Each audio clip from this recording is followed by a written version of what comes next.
we think about the geography of Cuba, we might keep in mind two important ideas. First, Cuba is an island.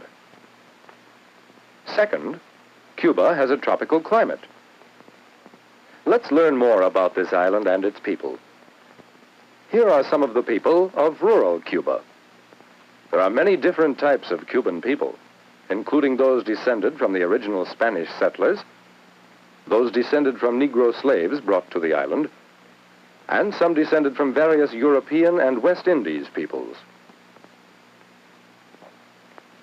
What relationships can we find between these people and the big island on which they live? The tropical island of Cuba lies in the Caribbean Sea, just south of the United States and east of Mexico. It is only 90 miles from the United States, so near that the affairs of the two countries have always been closely related. Cuba's strategic position puts it on important sea lanes. Here, here, and here. Two of these lanes are gateways to the Panama Canal. Because of its strategic position, Cuba was called the key to the New World by the early Spanish explorers.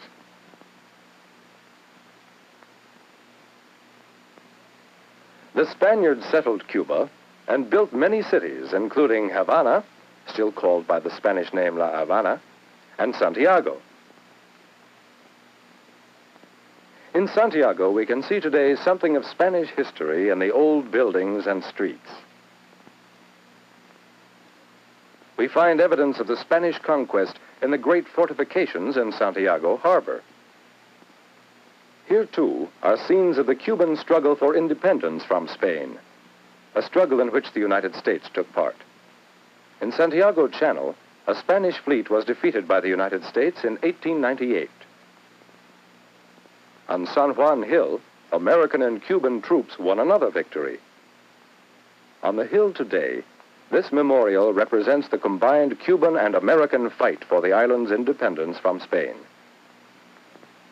And so much of Cuba's history has been influenced by the importance of its island position as key to the New World.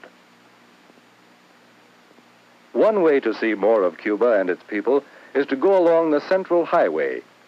It extends from Havana to Santiago, a distance of about 700 miles. Starting in the city of Santiago, we meet more of the Cuban people, people of many different types who make up Cuba's mixed population. Following this bus from Santiago to Habana, we'll see more of the fertile, beautiful island. Here, at the eastern end of the island, are some of Cuba's highest mountains. There are mountains similar to these throughout the length of the island. It is here, in the mountainous region of the eastern end, that many of Cuba's forests and most of its minerals are found. Among the ores mined in eastern Cuba are iron, nickel, copper, and chrome. This mine produces manganese, an ore used in the manufacture of a hard type of steel. Among the many kinds of tropical trees that grow in eastern Cuba is mahogany. Much of the mahogany wood is exported to the United States.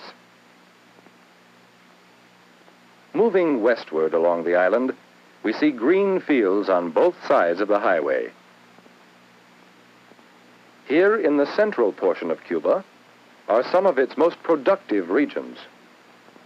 Much of the land is used to grow sugar cane, the most important product of Cuba. Sugar cane is a tropical plant, and in Cuba's warm, moist climate and fertile soil, it grows so abundantly that 5 or 6 crops can be harvested from the same plants. Much of the crop is harvested by hand laborers who use sharp knives called machetes. Let's meet one of the workmen in this field. His name is Jose Hernandez. He swings his machete again and again, cutting the ripe stalks.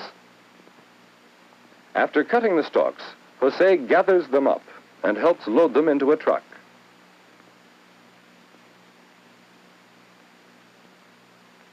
Jose and the other men do not work in the fields during the hottest part of the day. From noon until about 4 o'clock, they go to their homes to rest, or as they say, to take a siesta. Jose and his family live in a simple thatched hut called a bohío. Jose owns a goat and a few ducks and chickens, which his wife cares for. Near the hut are some banana trees that provide fresh fruit for the family. As in most tropical countries, life is easy and pleasant. For the siesta, everyone goes inside the hut to rest. After siesta, work on the plantations is resumed. In the midst of the plantation is the central, or sugar mill, where the harvested sugar cane is brought to be processed. At the central, the cane is pressed, and the juice is changed into raw sugar. In some mills, the raw sugar is further processed into refined sugar. From this single product, sugar, comes most of Cuba's wealth. And where is the sugar sent?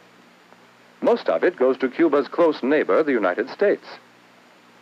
What else does Cuba send us? Let's follow the Central Highway into the western part of the island to find out. Knowing Cuba's tropical climate, we're not surprised to see fields of pineapples along the highway.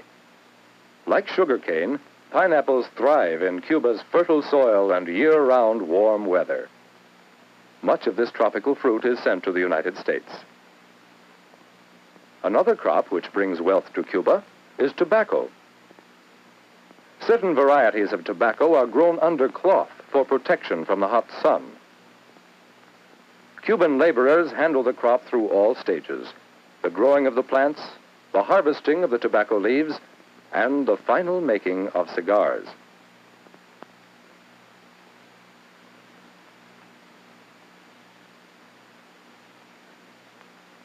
This is one of the many cigar factories in Havana. Supervising the work is the foreman, Miguel Perez.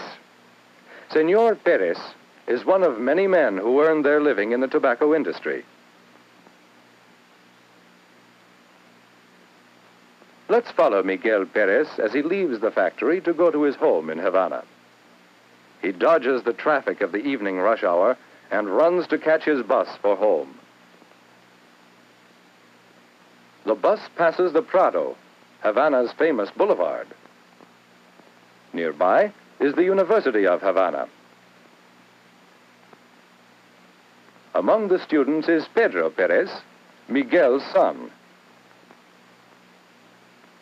After classes, Pedro and his fellow students walk through Havana. They pass the Capitol, a beautiful building that resembles the United States Capitol in Washington. Later, Pedro and his friends find their way to one of Havana's beaches. Cuba's beautiful beaches and pleasant climate are among the attractions that bring tourists from other lands, many of them from the United States.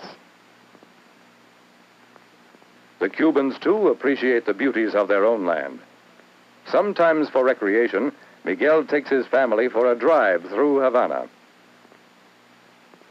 Among the familiar Havana sights that the family sees is this statue of Jose Marti, the hero of Cuba's War of Independence. Here is Columbus Cathedral, named after the famous discoverer of the New World. Along Havana's docks are ships loading Cuban products that go to the United States and other countries. And near the mouth of Havana Harbor stands Morro Castle, one of the great forts that the early Spaniards built to protect their island, their key to the New World. And from then on until the present day, Cuba's history and geography have been closely related to its island position. Its nearness to America has made it a good neighbor, a neighbor whose history is closely related to that of the United States. Cuba's natural wealth includes many valuable products. Among them are tropical woods such as mahogany, tropical fruits such as pineapple, special crops such as high-grade tobacco, and of course, the most important single product, sugar. These are some of the things produced by the Cuban people who live on the big island with the tropical climate.